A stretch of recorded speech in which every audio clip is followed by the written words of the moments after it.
Hey, West Burlington Falcons. Mr. Hedman back for another music class with all of you. I was just practicing the dance routine to a folk dance called Seven Jumps from Denmark. It's actually a dance that I was planning on doing with all of you later today. So let's get going and make some music together.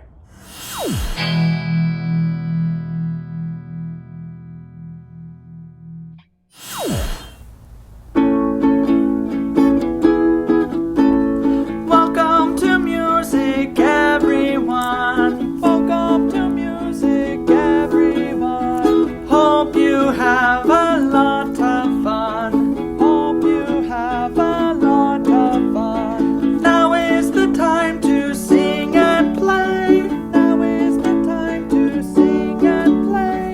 Hope you have a great day. Hope you have a great day.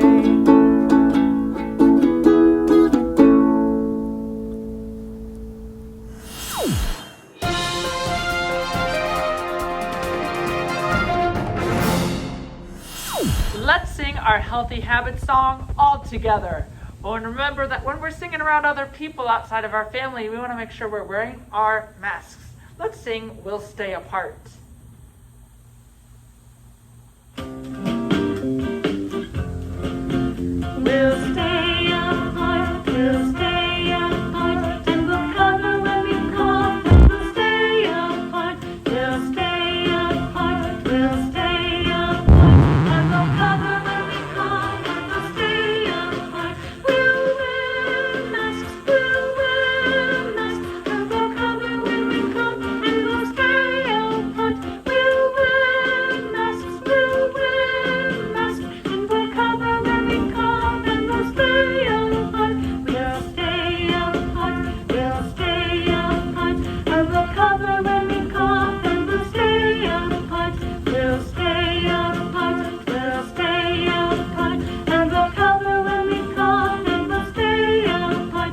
We'll wear masks, and we'll cover when we cough, and we'll stay apart. We'll wear masks, and we'll cover when we cough, and we'll stay apart. In the last episode, we talked about the word community and the importance of having community in our classroom. Does anyone remember what does community mean? You might remember that community means a feeling of togetherness and getting along with each other. We have to support one another in order to build that sense of community. Let's say our chant support all together and make sure you give yourself plenty of space for the dance break in between. Let's try support right now.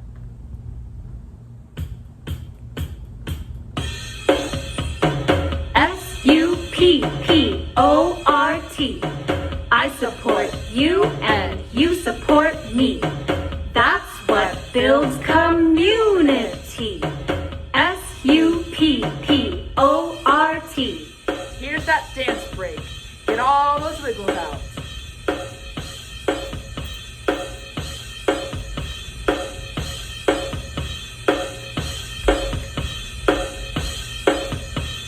And back to the beginning. SUPPORT. I support you and you support me. That's what builds community. SUPPORT. One of the most important healthy habits that we can be making right now is remembering to always and constantly wash our hands. Now, let's have a couple reminders about the right way to wash our hands. When we wash our hands, do we want to use cold water or warm water? Yes, we want to make sure that we're using warm water. If we're using cold water, that's not going to kill all the germs and bacteria and viruses that are on our hands. Warm water is going to do a better job. Now, do we want to use really hot water either? We don't want to use hot water. Why do we want to avoid using that hot water? Hot water can burn the skin. We don't want to accidentally hurt ourselves when washing our hands, so we want to make sure the water is warm but not hot. Make sure that we also use plenty of soap when we are washing our hands, we want to make sure that we're getting everywhere, not just the palms of our hands right here. We want to get the backs of our hands as well. We want to scrub in between our fingers. We also want to make sure that we're getting our forearms as well. If you've got long sleeves on like I do, you might have to roll your sleeves down in order to do that. Those are all important things to remember when we wash our hands.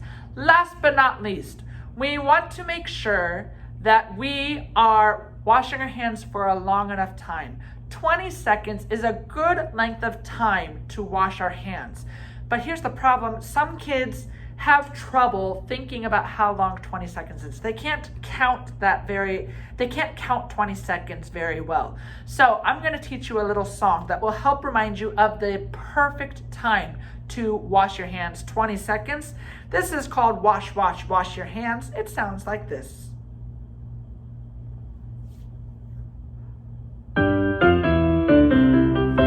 Wash, wash, wash your hands, wash them nice and clean. Rub and scrub just like a wash machine. Wash, wash, wash your hands, wash them nice and clean. Rub and scrub just like a wash machine. Now, you might have recognized the melody of that song, the highs and lows. Can you think of what song that might have sounded like?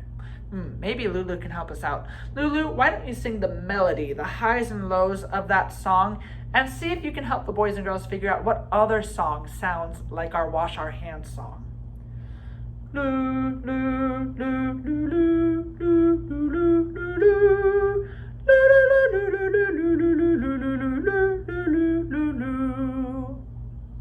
Take a moment to think about that melody. What song does that sound like to you? If you thought it sounded like row, row, row your boat, you are exactly right. It is the exact same melody as row, row, row your boat. So when it comes time to wash your hands, what you can do, you can sing our Wash Our Hands song 2 times in a row like what we just did, or you can hum the melody of row, row, row your boat. Hum it 2 times in a row, and it will be the same thing, about 20 seconds long. Let's sing it one last time all together.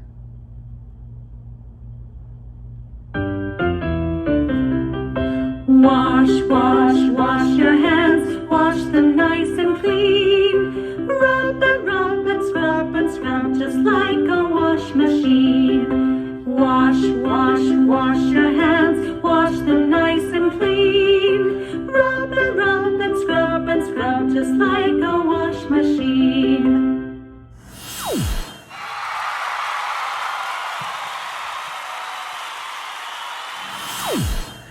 Lulu's back once again to sing with us. Lulu, how are you feeling today? Lulu. She's feeling pretty great. A reminder that when we sing with Lulu, we echo after her. That means that she sings first, we use our listening ears to listen to her song, and we repeat after her. Let's give it a shot. Lulu is going to sing high and low, a little bit of a melody. I want you to repeat it back to her, and I want you to use your hand to show the highs and lows, the pitches that Lulu sings. Lulu goes first. Lulu, Lulu, Lulu, Lulu, Lulu, Lulu,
Oh, Lulu wants to remind me that she loves to play a game. She's going to sing a song that many of you already know. But what is the big problem?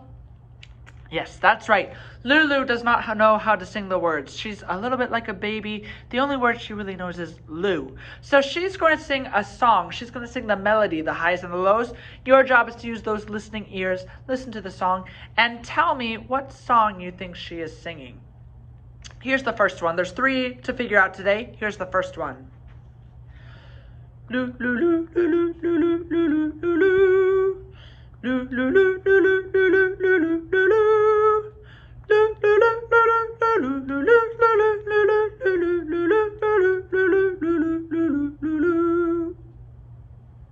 Any ideas what song that could be? I'll give you a little bit of a hint. Maybe this will help you. Lou, Lou, Lou, Lou, Lou, Lou, Lou, Lou, Lou. Lou, Lou, Lou, Lou, Lou, Lou, Lou,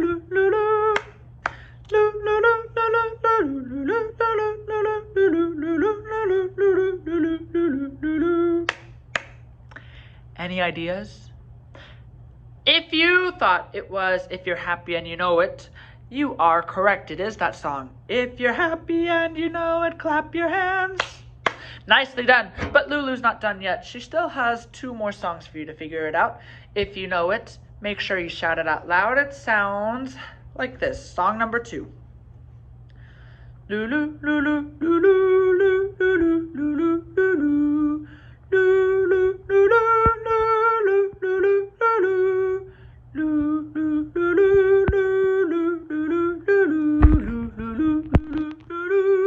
Lulu, Lulu, Lulu. Any guesses what it could be? Lulu, Lulu, Lulu, Lulu,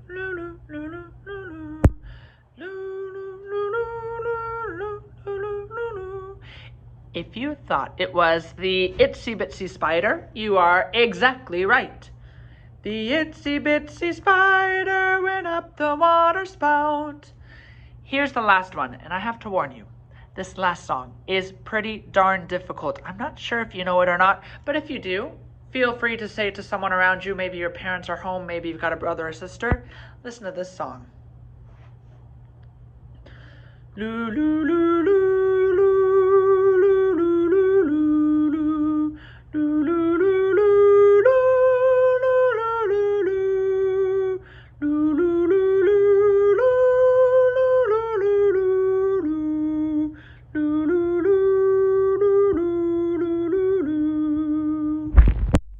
do you know what that song is?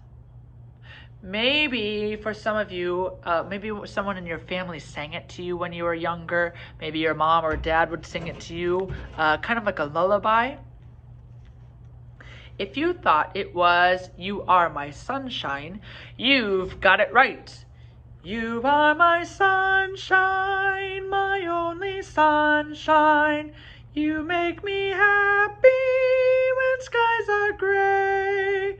You'll never know, dear, how much I love you.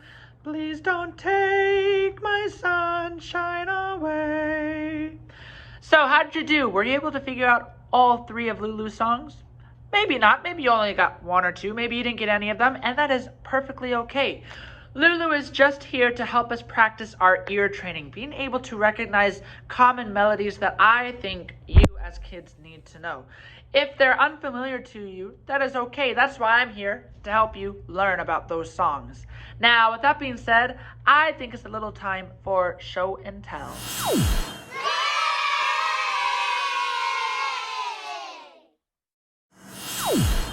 Today for show and tell, I thought I would show you what I consider to be probably the biggest instrument in the entire music room. The piano. Now, a lot of boys and girls see a piano and they believe this must be one of the oldest instruments to ever exist. It must have been invented thousands of years ago. When the truth is, the piano is actually not that old. The first piano was invented in the year 1700, which I'm sure to you watching this video, you're thinking that was forever ago, way before I was alive. However, for us musicians, 300 years ago is really not that long ago at all. The first instrument ever discovered, FYI, is a type of flute made from a bone. It was made thousands of years ago. The piano is only about 300 years old. However, there are relatives of the piano that existed much earlier, such as the harpsichord and the clavichord. Now, a couple interesting things about the piano. You've got these keys, and when you press down a key, you get a note. You might notice there are both white and black notes. They each play a different note altogether. If I only play the white notes, I can play a very simple major scale. It's the type of scale that we are used to here in the United States. If I play only the black keys,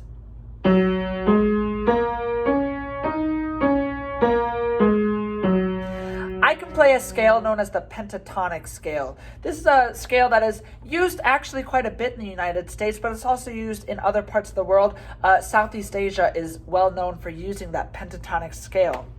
The other thing about the piano is there are 3 foot pedals, and I'm actually going to switch the camera around so that you can see it in just a second. There's 3 pedals at the bottom of the piano that do different things to the sound. We're going to talk about that in just a moment.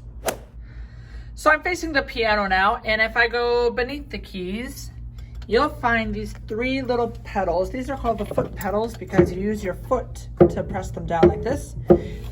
Every pedal accomplishes a different thing with the piano. It changes the way that the piano sounds. The one that a lot of people already know is this pedal on the far right. This is the sustain pedal. Its job is to sustain the note. So I'm going to press this down. I'm going to press 1 key on the piano. And you'll notice that it can hold the note for as long as I am holding that pedal down. And as soon as I lift the pedal off, the sound stops. Now watch what happens if I play it without the pedal. It's a pretty short note. The pedal is used to hold that note out for as long as the pedal is down. Now the other 2 pedals are pedals that not very many kids know what they're for, so we're going to talk about them very briefly. This middle pedal is called the sostenuto pedal, and I know it's a very long word. We're not going to worry so much about what sostenuto means. What it does to the keys of the piano is it causes some notes to be sustained like our sustain pedal. Lower notes are typically affected. We get that sustain, but the higher notes, not so much. They stay pretty short. So the middle pedal is used to sustain some notes while remaining, keeping some of the keys completely unaffected. The last pedal is called the soft pedal. Now you might think that because it's called the soft pedal, that means that it makes the piano sound a lot softer, which it does to an extent. Take a listen. Here is without the pedal. If I press it down, it is a little bit softer. However, the soft pedal doesn't just make the piano softer, it also changes the tone, the timbre of the piano ever so slightly. Take another listen. This is without the pedal. With the pedal. Changes that sound a little bit. At the top of my piano, I've got this little keyhole, and I'm going to take my magic piano key right here. And if I insert the key into the keyhole and give it a twist, it unlocks the top board and I can open it up just like this. And now we can take a look at what I like to call the guts of the piano, the inside of the piano. Now, there's a few things for us to take notice of inside of the piano, but I want to start with the wires that run across. Over on this side of the piano, we've got these really thick wires. And as I move to the other side of the piano, we've got really thin wires. The thicker wires, the ones down here, are going to play lower notes, while the thinner wires over here will play higher notes. Now you might be wondering, how exactly do these wires make the notes? How does it produce the sound of the piano? That has to do with these weird looking white things down below. These are known as hammers in the piano, And the hammers actually strike the wires that you see. And when they strike the wire, it produces the pitch. So for example, see if I can find the right hammer. We're going to take a look at this hammer. I'm pressing down on this key over here. Whenever I press down on this key, take a look at what happens inside. Did you see that? The hammer struck the strings, the wires, to produce a sound. Now you might notice one other thing in the piano, the little white and red thing down over here. This is used to dampen the sound of the piano, to stop the piano from producing its sound. When I press down the key, the dampener lifts up, and then when I release or let go of the key, it goes back down and stops the vibration of the wires. So that is how we produce notes on the piano. And just to give you a little taste of what the low notes sound like that. And then the higher notes over on this end.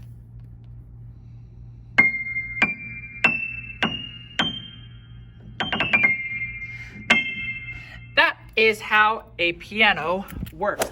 I mentioned before that the piano has a couple of relatives that are much older than the piano, that were invented before the piano, like the harpsichord and the clavichord. While I do not have those instruments in my music room, I can talk a little bit about how they work. The harpsichord in particular is built much like a piano. The keys are kind of laid out the same way. However, the reason why the harpsichord is different is because of how the sound is produced.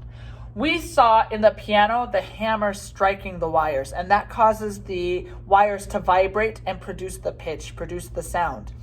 With a harpsichord, instead of having a hammer that strikes the wires, you've got a little device that actually plucks the wires, kind of like plucking a string, and that is what produces the sound instead. It results in a little bit of a different tone or a little bit of a different timbre, and that's a little bit how the harpsichord is different. The last great thing about instruments like the piano and the harpsichord is that these are instruments that can play more than one note at once. Some instruments, like the trumpet or the flute, can really only play one note unless you do something called extended techniques. The piano, you don't need those fancy extended techniques. Instead, you just press down more than one key to produce more than one sound. Now, while I am not a pianist, there are some phenomenal pianists out there who can play some incredibly fascinating music, almost like an entire orchestra, with just this one instrument. That is how amazing and incredible the piano really is.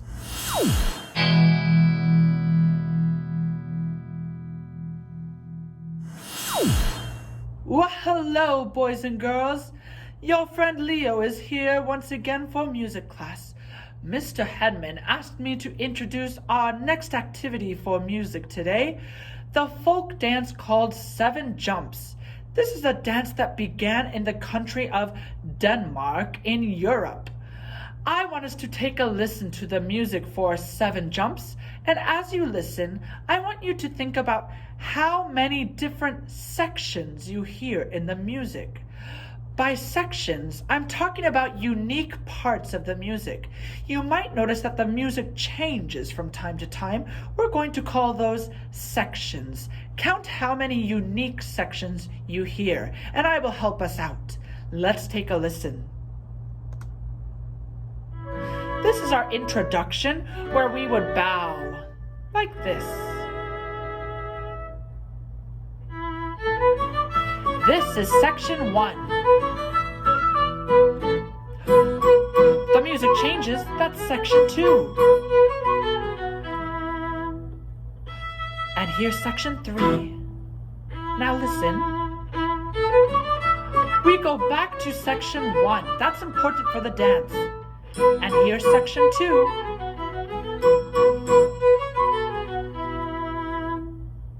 Section 3.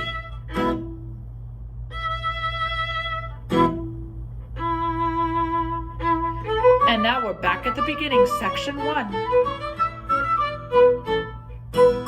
Section 2. And of course, section 3.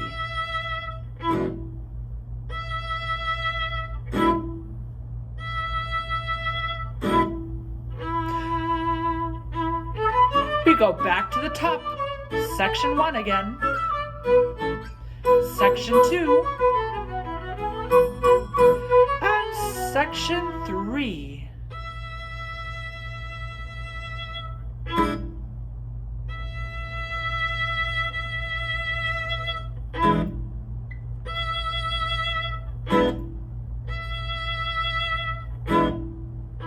Ooh, let's pause the music right there. Now, boys and girls, we heard 3 different sections that all rotated. We started with section 1, section 2, section 3. Then after section 3, we returned to section 1. But I want to talk a little bit more about section 3. You might have noticed there was a high, low sound like that. The first time we got to section 3, how many times did you hear it? High, low. We heard it 1 time, and then we went back to section 1. The second time we got to section 3, how many times did you hear it? High, low, high, low. We heard it twice. The third time we got to section 3, we heard that same sound 3 times. And the fourth time, 4. We add 1 more high, low every single time. That is an important part of the dance 7 jumps. Now, I'm going to turn things over to Mr. Hedman, who's going to teach us the dance itself. Over to you, Mr. Hedman. I'm going to go ahead and teach you the moves to the folk dance 7 jumps from Denmark. But before I go into the details of the dance moves, I want to let you know that the dance moves I'm about to teach you are not the original dance moves from Denmark. If you're interested in finding out the original dance moves, you can find the original 7 jumps dance moves on YouTube, just searching for 7 jumps. Now, the dance that I'm going to teach you is very similar. It's almost identical. I just changed a couple things to make it a little bit easier for the way that our music class is set up. For example, we're still supposed to practice social distancing. We can't get too close. In the original 7 jumps dance, you'd actually be standing in a circle. That's an important part of the dance, but because of social distancing, we're going to be staying in one spot the entire time. We're going to stay 6 feet apart from everyone else. We're going to go through all 3 sections of the dance, starting with step 1. Step 1, section 1, is pretty simple. We are going to skip in place for 8 beats. Now, if you're someone who has a hard time skipping, instead of skipping, you can always just hop in place, and that will be just fine for the dance. But we're going to go ahead and we're going to skip for 8 beats all together. And here we go. 1, 2, 3, 4, 5, 6, 7, 8. This time, we're going to do it again, and I'm going to sing the melody so you can kind of get a picture of how it's going to sound and look like. It'll look a little bit like this. Dun da da da da dun da da dun da da dun da da da da dun da da dun dun dun. Here comes section 2. Now, section 2 is a little bit tricky. I recommend watching me first, and then we will try it together. Section 2 is going to look like this. Clap, clap, clap, cross and turn, clap, clap, clap, cross and turn. You might have noticed when I did my turn, did I turn all the way in a complete circle? No, I only spun around 180 degrees into a half circle. So the first time I turned this way so that I'm facing the opposite direction. Then the second time, I go back to facing my original direction. Watch it one more time. Check out that cross, especially with the legs. That can be kind of tricky. Clap, clap, clap, cross and turn. Clap, clap, clap, cross and turn. Let's try it all together now. And here we go. Clap, clap, clap, cross and turn. Clap, clap, clap, cross and turn. Try it while I sing the melody. And here we go. Dun dun dun da da da da da da da dun dun dun da da da da da. Let's put both sections 1 and 2 back to back together. I'll sing the melody. We'll do the dance moves all together. And here we go. Bum ba da da da dun da da dun da da dun da da da da da dun da da dun dun dun dun dun dun da da da da da da da da dun dun dun da da da da da da. Here comes section 3. We have the high, low sound. This is where things get a little interesting. Every single time we get to that section 3, they add another high-low. And every single high-low is going to be a different action. The first time we have a high-low, we're going to lift up one leg. As long as that note is a high note, we're going to hold it, bouncing it up in the air. And then on the low sound, we're going to stomp. The second time we get to section 3, you're going to start with that same leg, lifting it up in the air and stomp. Then it's going to be the other leg, high, low. The third time, you're going to kneel on the ground with one leg. The other leg is sitting up like this. The fourth time, you're going to put your other leg on the ground, so both legs are on the ground. The fifth time, you're going to take your elbow. You're going to set that elbow down on the ground. The sixth time, you're going to do your other elbow. And the seventh and final time, with both elbows on the floor, you're going to rest your head in your hands, just like that. That is all 7 of the high-lows. Imagine that 7 steps for the song 7 Jumps. Now, I know you may not remember all that, and that is perfectly okay. The wonderful thing about 7 Jumps is it is so simple of a dance that you can do it just by copying me and watching what I do. Let's try 7 Jumps, the entire dance, all together.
and sing real strong. Adios, our goodbye song. Adios, amigos. I'll see you all next week for another fun music class. Adios to you. Well, I don't know about the rest of you, but I am beat after all that dancing. Oh, yes, I was tired just watching you all dance. Thanks for your input, Leo. Well, I hope you know, boys and girls, dancing is such an important part of music education. Dancing not only is a great form of physical activity, physical exercise, it's also a way for us to establish a sense of beat and rhythm, and it's a fantastic tool for learning how to express ourselves through music. Well, that was our show for today. I look forward to making music with you again on the next episode of The Marvelous Music Man. Until then, see you later.